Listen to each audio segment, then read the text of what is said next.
Hello and welcome everyone to the webinars for 2022. This is the main event. I'm Meeta and I'm very pleased to be joined by our special guest today, JoEllen Grzyb of the Impact Factory. Oh, thank you so much for having me back. I love working with you. So it's always a very stimulating 40 minutes.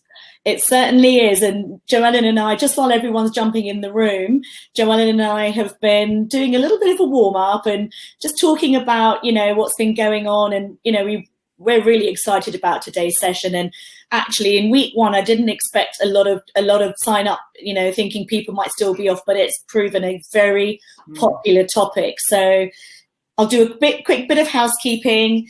This is the main event. It's a Q&A session. It's interactive. I'm shaking it up a little bit this year. We're going to be having different guests every week, but we wanted to start with JoEllen because JoEllen, you are someone that really understands what's going on in the heartbeat of an organization, not just the people, but the strategies, the corporate approach, and actually translating that into its people. And right now, it's all a bit up in the air again, isn't it? Yes, it's that uncertainty and the fact that we don't have, and this isn't a political statement, everyone. This is just a view that our leadership isn't strong. And so when we have, and we've noticed, you and I were talking before, and I'll just maybe sum up the arc of the pandemic and how we've managed it. So the first year, it felt as though we were all maybe in different boats, but all in the same storm. It was imposed change right from this, by 23rd of March. Very true, yeah. And a huge learning curve for everyone. We all had to suddenly do Teams or Zoom or learn to work from home and homeschool and all of the things that suddenly we never had to think about before. Yeah. So we did that, for the most part, but also we were, the pandemic was in full swing. We were in a lot of grief. People were emotionally torn. They were in bits, really, because family members, people close to them were dying.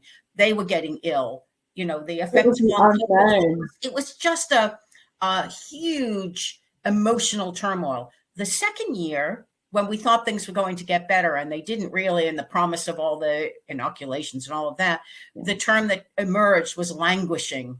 Kind of languishing, doing the same thing again, and it felt a little bit passive. And only towards, say, from the middle of the year on, we began looking at the big resignation and people moving out of cities and really questioning on a big scale what it is they wanted and what was important. But we were also had a spotlight shone on mental health, which was a very positive thing, that there was finally a recognition that things, as we had gone through, were impacting on our emotional well-being, our people's emotional well-being. Yeah. We were also, it's like, maybe we weren't all in the same storm. There seems to be people who had their own rules. And now we're in year 3, and I feel as though it's now, let's take charge. Where we can take charge, let's take charge. Because we don't need to continue languishing, because that's very passive.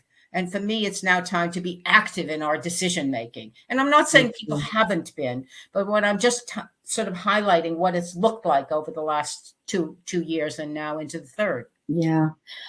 And that sums it up so well, because it really has been a journey.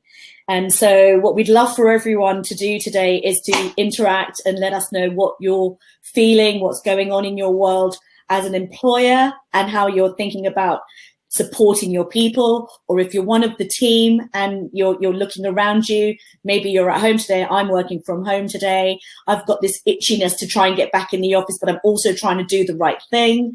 And as you said about taking control and taking, an active decision in our personal situations, our business situations, we've got our leadership giving us mixed messages. Yes. So this morning I heard Grant Shapps say, right, no more testing for travel. And I'm listening and brushing my teeth thinking, but they're still asking us to stay at home. So which one is it? I know some of my team come in because it's for their mental well-being, but it's almost frowned upon in the bigger picture. So, employers have got a lot of moving parts again. Yes. In a very different business landscape. 2 years ago, I'm going to say, we gave each other a bit of a break. Everyone took a breather and said, yes, we want to continue in business, but first and foremost, we've got the most important thing, which is staying alive. Yeah. Now that we know that Omicron isn't the risk that we were worried about even 2 or 3 weeks ago, it is BAU, let's get on with it. But for a business, there's still so many variables, but the expectation is win, win, win, push, push, push. And so it's another new set of challenges. And when you and I thought about this topic pre-Christmas, we were saying, is it going to be another lockdown? Is it back to working from home? Now what are we going to do? And it's a hybrid of challenges, really, isn't it? The favorite word that we've been using, hybrid. But I think we really need to unpack it today. So we've got a poll, and the poll is asking everyone, oh, I haven't published it yet. Here we go. I'm going to publish it. So if you could all have a look at the poll. And the question of the poll is, with the current landscape still being so uncertain, what are your biggest challenges for Q1 of 2022? So going into January, February, March, we've had Omicron. Hopefully it was just a little storm in a teacup, but nobody knows what's around the corner. And again, not being political, but until we start sharing this vaccine with the world and getting everyone vaccinated and supported, we're not going to move forward, and these rare variants are going to keep coming. So we as employers need to have certainty, but with some flexibility. So that's the kind of checklist that we're going to go through today. So the options are, is it employee mental well-being that you're focused on? Is it business growth? Is it retention and attraction of talent? A big area of concern last year, because business growth came back in full swing. But attraction of talent was impossible. The candidate is king, and they're talking with their feet firmly planted where they are because of uncertainty, or being really choosy about where they want to go. And as you said, JoEllen, the employee well-being and mental profile has been on a journey of its own. And thank God it's still at the forefront and currently in the lead of the poll. But actually linked in with that is upskilling our people, not just in their ability to do the work that they do, but how to manage themselves. Yeah. Communication, being self-driven, being a self-starter. And almost, I'm sitting at home today and I know I've had a really busy 2 first days, and I think, God, why did I pack so much into my first week? And when you look at 21st of December and you look at that first week, you think, oh, I'm going to be relaxed. I'm going to have had 2 weeks at home doing a bit of work. But it's not like that. These 2 weeks of Christmas are frantic. Everyone's had COVID and so on and so forth. So actually we need self-care skills and self-management skills as well. I think also it's something we talked about before we went live, which is around the paradigms that we've grown up with, not just pre-pandemic. I'm talking about it's almost in our DNA about the 9 to 5 and how we pack in times. And even though people have talked about the rat race and leaving the rat race, we've kind of reinforced the rat race. And I think that one of the things that I particularly learned last year is I don't want to go back to the packed weeks, the packed days, because it doesn't help my self-care. I mean, one of the things that I insisted on doing for myself was taking a lunch break, because often it's so easy working from home. But now this year, even though it's only been 3 days, it's like making lunch with my husband and sitting down at a table and having lunch. So just something as simple as that is taking care of me. It's also taking care of him. But it is, don't rush from one thing to the other, because that's the normal paradigm. And I think that part of the questions that we have to be asking ourselves are what paradigms work for us and what don't. Yeah. And my comment on that was that probably for the first time in our lives, and probably for the last time anyone will be able to do this, is we have been able to test certain working environments in real time. Yes. And so currently we've got a mix. The majority of people are staying at home. The stations are empty. There are seats on the tube again. And, again, from a safety perspective, that might be great. From a mental well-being perspective, maybe not so much. We just don't know.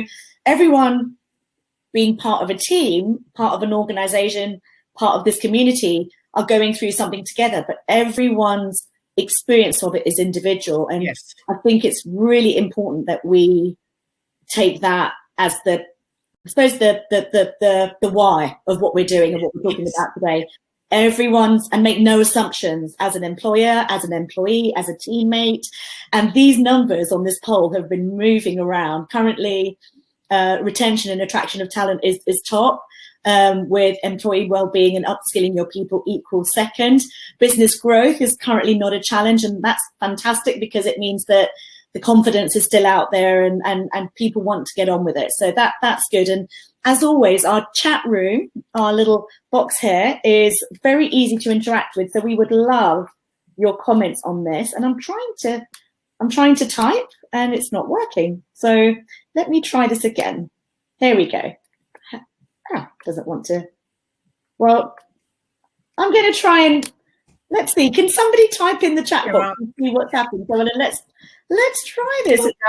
Hello, everyone. I don't know why it's not letting me do it. So, okay, JoEllen, you're there. Oh, here we go. I'm typing in the wrong box.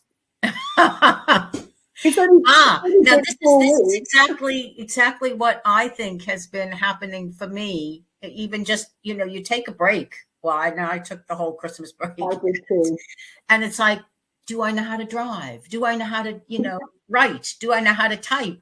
Sort of just simple things that you take for granted. Well, here's a perfect example. It's very interesting. I'm calling it my excuse is pandemic brain, but I think that's just an excuse. Well, I think, again, this is giving each other the room to be human, but also holding our expectations of what we expect from ourselves, what an organization expects. And I think it's about clarity again, isn't it? So let's revisit where we are. Let's get everyone on the same page. Let's check in from have you got what you need to do your job? Do you understand your job and your role? Do you have the skills to do it? And how are you? Yes. How are you? Yeah. And one of the things before we met up was, I think it's very easy, particularly if you have a lot of employees, or maybe even if you don't, is to just say, how are you doing? I'm fine. Okay, that's good. And leave it at that. And the simplest thing, and I mean, we're talking about really simple here, is the difference between an open and a closed question. If you ask someone how they are, there is an implication that I have to say, I'm fine. Yeah. And that's a closed question. And what in talking to your people, you I encourage you to ask open questions, because open questions will give you the more information than just I'm fine. Yeah. So I love what's been going on in your world. Yes. Yes. Yeah. Yeah. Easy, allows people to keep privacy if they don't want to talk about things, but also gives them the room to share if there is something. And the other really important thing is to reflect that back and say, you know what, I've had a mixed bag. This has been going on here, but this has been going on there, but this is how I dealt with it. And have a really authentic, connected conversation. It doesn't have to be long. It can be a quick 2 or 3 minutes back and forth. And then you say, right, what would you like to cover? What we're looking at work-wise, and you move forward together. Yes. And I think that there is still a need in people to talk about what's going on, particularly although this strain is much milder for most people. There are a lot of sick people. Certainly, I know many people who are ill right now, and they're not desperate in the way with the Alpha and the Delta variants, but they are ill. Yeah. And so that impacts on their immune systems and things like that. So people still want to talk about what's going on in their personal lives, which does impact on their work lives as well. And to me, it's still a fantastic, in an odd way, dealing with this negative thing that we're in. But it is positive in that we can connect with our people at a deeper level because we can talk about personal things. Yeah. And that does help people's well-being. It helps their mental well-being, so that division between work and private life isn't as rigid as it used to be. Yeah. And we've known that those boundaries have kind of melted anyway during the last 2 years. Yeah. I say, let's not restructure them back again. Let's keep that fluidity so that people feel comfortable being able to say, I'm having a really rough day today. You know, my sister-in-law is ill and I'm worried about my brother. Yeah. You know, yeah. So I was fortunate enough to be able to do a day at client site yesterday, and what we were helping our clients with was revisiting their job descriptions for each and every employee, with the view to how they are evolving under current circumstances, and the fact that with remote working here to stay as an element of somebody's working world, whether they're working from home permanently, whether they're doing what is the general popular approach, 3 days in, 2 days out. But there is definitely this approach where people need to have competencies that may not have been as important, like being a self-starter, like being able to prioritize, like having, improved language and tech skills, because they can't always just lean over and ask somebody. And yes, Teams is great, but on a practical level, it's not as quick as knowing it yourself. So what was out and out, the common theme was, tell me what you enjoy working for this organization, because we did a little bit about the job and then we did a little bit about you, which was, using words to describe what makes you choose to work here, what you value, and great leadership, authentic conversations, feeling valued. I mean, I couldn't believe that, this feeling valued message just came back again and again. And so for me, I would say, even looking at our business and our world and what we're advising our clients, is almost a bit like when you do your annual conference or you do your annual company day and you put together a little, overview. And you say, right, today we're going to do a team building exercise, and then we're going to do an overview of the year that's just happened, and then we're going to look at the year to come. Well, first of all, shrink it down. Look at the quarter, look at the last month or two pre-Christmas, but really make it not just about business goals or your not-for-profit world goals, but also the people journey. Look at employee engagement questionnaires. If you haven't done one, do one. If it's not going to be online, have that chat and make some notes about words that describe, Survey Monkey, 10 questions you can do like that. But really have that almost like pull out the annual review checklist, but do it on a smaller scale and take everyone on that journey. And from those questions and from that interaction, you will come away with, if people trust that they can be honest, a list of what needs to be looked at, and areas of upskilling that people need, and their why of what makes them want to work for you, which you can then do more of. So everyone's to-do list or checklist of how you interact with your people is unique to your world. But I think for us today, JoEllen, we're going to be running through, what is really important to have in that list. Yeah.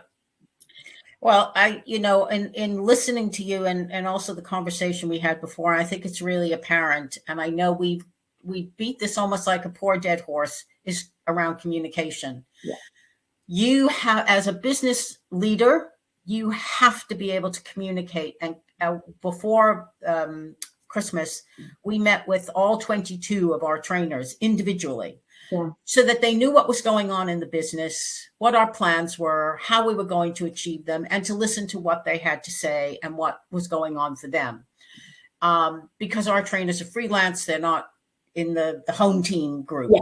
Now, there is still uncertainty, and we're trying to help that along, but just giving people information makes them feel more engaged and part of an organization. And often you think, oh, I don't need to tell everybody this.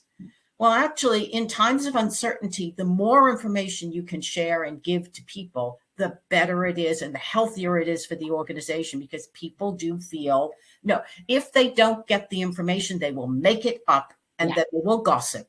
Yeah. And something that might be quite small to you that you're kind of busy working on over here, and it's not a big deal, can become very huge for someone who isn't in on it, who doesn't understand what's going on. Well, why have I been excluded from this? Yeah. So back to communication. If you can communicate information to people and get input back, to me, that's the greatest key to business success, really. I agree. And one of the things I think is really helpful, simple and powerful is a diagram. Now, I unfortunately, and I did test my art skills, but unfortunately I do draw stick men and I'm not very artistic. However, again, if we share a bit of information here, but we don't explain how it links to other parts of the organization or the bigger picture, again, there are gaps. So if you just draw a diagram of this is where we're going, this is where people's mental well-being is, this is our objectives of where we want to get that employee engagement score to. Let's do a bit of a brainstorm of how we might do that. And then you just take a screenshot of that piece of paper and email it out to everyone. Everyone has the feeling of, right, this is our starting point. And it doesn't take long. You don't have to spend ages doing PowerPoint presentations. It's that walking through the thinking process together, I think, is what people really appreciate. They understand that there's a foundation of the plan and a business journey. They understand that there are some variables. God, there are some variables. But it's really interesting. We spoke about the fact that there isn't necessarily as much business uncertainty, but the people uncertainty, I think, is greater than ever. Yes, I agree. 100%. So again, make no assumptions. Yes. And also, if I don't know where the poll is right now, but if, in terms of retention, that you want people to feel as though, well, I do certainly, that they are part of something, that their little bit of it or their big bit of it matters to the whole. Yeah. And I was reviewing something I'd written 20 years ago around systems work. Right. Around what's an open and a closed system. Yeah, and an open system is where you can say what's on your mind, where you can contribute and you feel valued. And a closed system keeps those things very rigid. It encourages silos. It doesn't share information. And you used the word valued before. Information is a way of valuing people. Interesting. I like that. Yeah. Making them feel that they are valued enough to be completely open with them. Yes, but also to me that anybody in an organization will have a useful idea at some point. It's not like, oh, here's this leadership team and they're all the smart people and then you have the worker bees underneath. Actually, everybody in an organization, wherever they sit in the hierarchy, will have a view. Yeah. Why not hear that view? Because that will, again, encourage people to, I'm not just saying be honest or like, ooh, I don't like this. It's like, well, have we ever thought of trying this? Wouldn't this be a good idea? And out of that will be something. There'll be a germ of something, a seed of something. Rather than, oh, yeah, we tried that before, it didn't work. The number of times I've heard people in organizations say, we tried that before. Yeah. Well, but it might work now. Yeah, I agree with that. I think it's human nature to think, well, if it didn't work then, it's not going to work now. But everything is ever changing, right? So that things that didn't work before might work now. I like that. That's a really good reminder, actually. And actually, for our employees as well, to know that as an organization, we will do what's best for the organization and our people to achieve the objectives of the organization. And one of our objectives of an organization is that our people have exceptional well-being and are supported to do their job to give back to the business and whatever our organization stands for and strives for. Because people want job security. They want to know that as an organization, you've got a plan. And if there are areas that aren't definitive, then talk about what the options are in that area. And, JoEllen, I'm sitting here having this conversation and I very much was thinking about this first week for our people as a kind of get back into rhythm. And I haven't done this kickoff with the team. We call it a kickoff. Every year we used to do pizza and beer or pizza and Prosecco or whatever people like to eat and drink in January and talk about the plan. But I do think that it's got to be as informal as possible as well. I've got a statistic, I love a statistic, but I've got a stat about stress because Bupa did a survey which was around why mental health matters. And I think this has to be our starting point, checking in with our people. It said that 91 million working days a year are lost to mental illness. And 42% of workers say December is the most stressful year of the month. Yeah. So first of all, we started dealing with a new strain. As a business or as an organization, I don't know about you, JoEllen, but December felt hectic. Yeah. London was heaving. It really looked like everything was back to normal. And yet there's this underlying uncertainty being pushed at us. And here we are all being sort of told to isolate with unprecedented cases. And as you said, even though it's not a scary strain, there are still people who are going in, and you know, it is still quite unsettling. But all of those, and then we have Christmas when you're meeting your loved ones, and everyone's thrown into this false 2 weeks of everyone needs to get along, but actually, you know, people meet for an hour for dinner most days, and now they're thrown into this time together, and then you're back at work. And so the impact is, according to Bupa, increased absenteeism, yes, reduced productivity, negative impact on performance. Interestingly, high incidences of accident and injury. Obviously, people aren't necessarily present. Yeah. Workplace conflict, increased staff turnover, and therefore ultimately negatively affecting business bottom line. I mean, you know, and when we look at that list of what's important, it's all of the things that are being impacted. So we really do have our challenges set out for us. So make sure you start with saying, we are going to provide tools and opportunities to support everyone through this. Yeah, it is Christmas anyway. As a therapist, it used to be the most stressful time in the lead up. Usually from October, people's anxiety levels went up. Yeah. And I don't have a practice anymore, but I do a lot of sort of pro bono counseling, and I did a little bit of I used to be a career counselor full time before I became a therapist, and so I've been doing a lot more career counseling for friends or relatives of friends and stuff like that. And what I think is surprising, you know, when you and I talk and we know how humane our organizations are, and when I hear about how inhumane there are still so many out there, I need to get out. I need to leave, you know, that someone just has a torrent of criticism every day when she goes to work.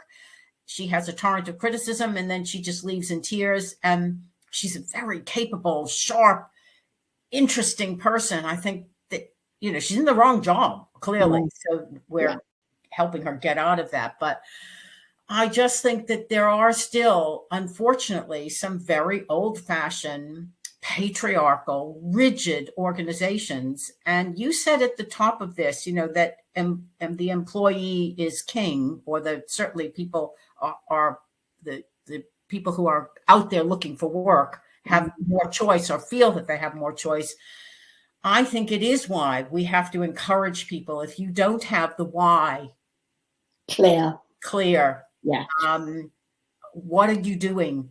And there's a great exercise that businesses and organizations can do in that kickoff, which is that in people's teams, each team can create their own little mantra of who we are and what we stand for. What is our why?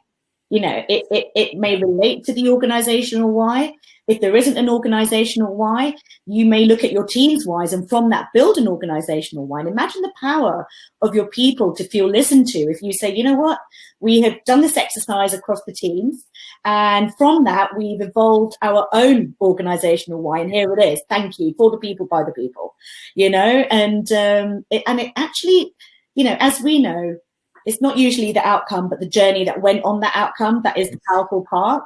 Because when you then have that why, whether it's a post-it or it's printed out or whatever it is, you go through that journey again. And people have a choice. And we speak about patriarchal organizations, and people do work there, and people have, so long as people know they have a choice, you get up every day and you make a choice of what you do and where you go to work and who you interact with. And there are people that align with that patriarchal environment. They may think, well, actually, for me right now, this works. Yes. So long as they've made that conscious choice. Goes back to choice, doesn't it? And, and an organization that respects people for their individuality, but also tools them up with their ability to feel successful at work. That is the balance. Oh, we've got a comment from Chris. Hello, Chris. Happy New Year to you. Chris's comment is, I think that bit about dinosaur employees is very true, Jo. And this has been exacerbated by the distance of people from colleagues. Where employers berate staff nowadays, it's often done in their own homes. Very different from the office. How would that impact people being at home on their own and then feeling all that pressure and challenge? Well, first off, you're vulnerable. You're more vulnerable at home, and I in a positive way as well. I mean, not talking about being berated, but when I certainly work from home, I feel more open. I feel that I can be more honest with friends and what's going on for me. Whereas at work, sometimes I'm the head of the company, and with Robin, and I'm cheerful and all of that, and I show less of that or I show more of the whole me, for instance. Yeah. So I think that Chris has a really good point about the fact that when you're in your home and you are receiving criticism, it can go in far deeper. You don't then turn to another colleague who maybe is also in the same boat or is empathetic, that you can weep on their shoulder or get some strength or get some advice. Yeah. So I think that it's hard. It's really hard on many, many levels to be in a vacuum and to receive negative feedback. It's very interesting about negativity that so many employers still haven't learned to give feedback that's empowering, even though the underlying message is you have to do better, or we need to address this issue. And it's not that difficult, or maybe because I do it, but it's not that difficult to give feedback to people that will get that message, but also make them feel as though they want to do better or they want to engage. Yeah, well, I love that, because we could probably do a session on how to handle difficult conversations in a remote working world. And I actually think that would be a great one, because it's giving feedback. It's talking to your employer, your boss, your colleague about, things that are impacting your well-being or the success of all of your ability to do a good job. And it's a bit of a recipe. I talk about POV, point of view, and actually, if any conversation can start with in order for us to be able to achieve this, or in order for you to get this outcome, or, helping people understand that it's not this, as Chris said about dinosaur employers, and you spoke about this paper you wrote on closed and open working environment systems. So actually, the way to give feedback is in a collaborative way. Everything I look at now, I start with, reminding myself and talking to my counterpart. Actually, we're not counterparts. We're on the same team. We have a collective goal. Yeah. Just remember that we're all trying to get there. And language shapes behavior. So when you're thinking about conversations, when you're thinking about messages, really bring that collaborative, we're in this together vibe out into your conversation. And we were talking about Boris Johnson. Haven't mentioned him by name, but, his leadership, there's no ground zero, there's no gravitas, there's no trust in his leadership. And, we go back to the war. I know we love talking about the war here in the UK, but you go back to Winston Churchill, and for all his, strengths and challenges, what stood out was his resolve and belief in their ability to get through this. And unfortunately, Boris Johnson has, for me, been a mouthpiece as opposed to this leader. And if we don't even trust in the leadership of our country, what is that going to do for our trust and confidence in any leadership? If everyone comes to work already with an element of anxiety, I feel. Yes, I think that's true. And that's why we come back to the very thing we were talking about at the beginning: take charge where you can take charge. Yeah.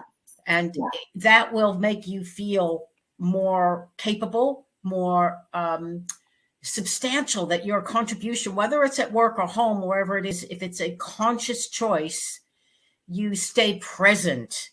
It's very easy. And I know I've been, particularly last year when that term languishing came up, it was like, yes, that's me. I'm languishing here in the corner. But is languishing a positive? I've always seen languishing as almost like a pig in mud, or or Victorian ladies sort of drink. Yeah.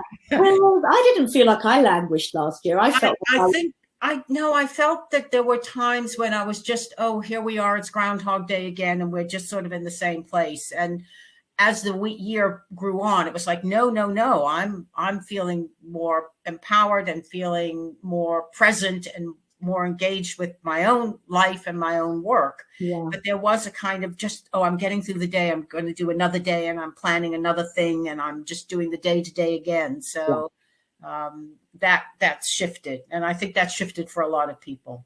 Yeah. And I was saying to you that for me, the cutoff from year to year, albeit, you know, a Monday to a Tuesday or whatever day it fell on, or going to sleep and waking up, for me, for some reason, that change in 21 to 22 gives me a real shift in mindset. I can really leave last year behind, which is amazing. I don't know why, but that's how I am. So as an employer, you are going to have two types of employees: those that bring their stuff through and have to deal with that, or the ones that want a clean slate. And one way that you can bring everyone together, and again, just researching and thinking about the way to pull your people together, is show appreciation.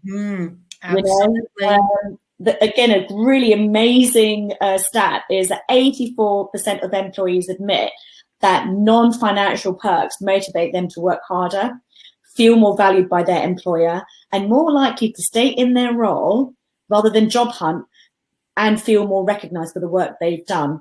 And so things like investing in training is key. Modifying your policies and practices. We all rewrote policies and practices during the pandemic. We all then rewrote them in the hybrid stage of the last 6 months of last year. Revisit them. Are they helping with the goals and objectives of the people in organization now?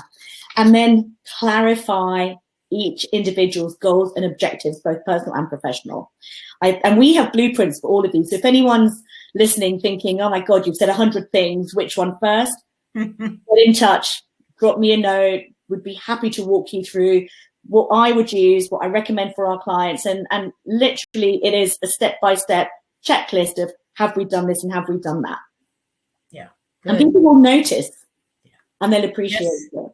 Yes, appreciation. And also, I remember having a big argument with someone years and years ago, a CEO, and I said, you have to recognize and acknowledge the day to day. Oh, no, I only do the above and beyond. And it's like, no, the above and beyond, people kind of are hoping they're going to get acknowledged. You've got to acknowledge the day to day, because that's what keeps the company thriving and running. Yeah. You know, and he really didn't get it. He just didn't get the fact that saying thank you for people doing the job that they're paid to do on that little day-to-day basis is really vital. Well, it's just good manners, isn't it? Like, we say thank you when somebody passes the salt at the dinner table. Like, you know, it's appreciated. It's keeping an environment of togetherness, collaboration, appreciation. And, you know, if we can show that, all of the uncertainty is more palatable. Yeah. And we will go forward together, rather than people saying, this isn't for me, I'm going to disengage. And I always say in an organization, people are going to come and go. That's the nature, but let's not have surprises. You know, if somebody is disengaged, let them have the space and the confidence to come and say, I'm not feeling this, something isn't gelling, work through it together. If you agree that it's time to part ways, do it amicably with positivity and leave positive footprints, even though the journey together is now over, you know? That's great. Love that. You know, JoEllen, it's a minute to go. I just can't quite believe how quickly time flies now. But I'd love to tie up. I'm going to end the poll just to show the results. And not surprisingly, it's a mix. The top two are retention and attraction and upskilling people. And the next joint two are employee mental wellbeing and business growth. So it's all areas. You know, I hope that our approach this week has given you an overview of what you can try and approach and use your systems, but revisit them with a fresh pair of eyes based on the current conditions, I think. Great. Well, on that note, I guess we tie it up for this week. Yes. Thank you so much for having me. Thank you, JoEllen, for being our guest, and thank you everyone for taking the time to join this week. And a happy 2022. We are available offline as well as online. So please link with us on LinkedIn. You know, and you'll get a recording, and our contact details will be on there as well. So I'll say bye for now, and we'll see you all soon. Thanks for joining the main event. Bye-bye. Bye for now.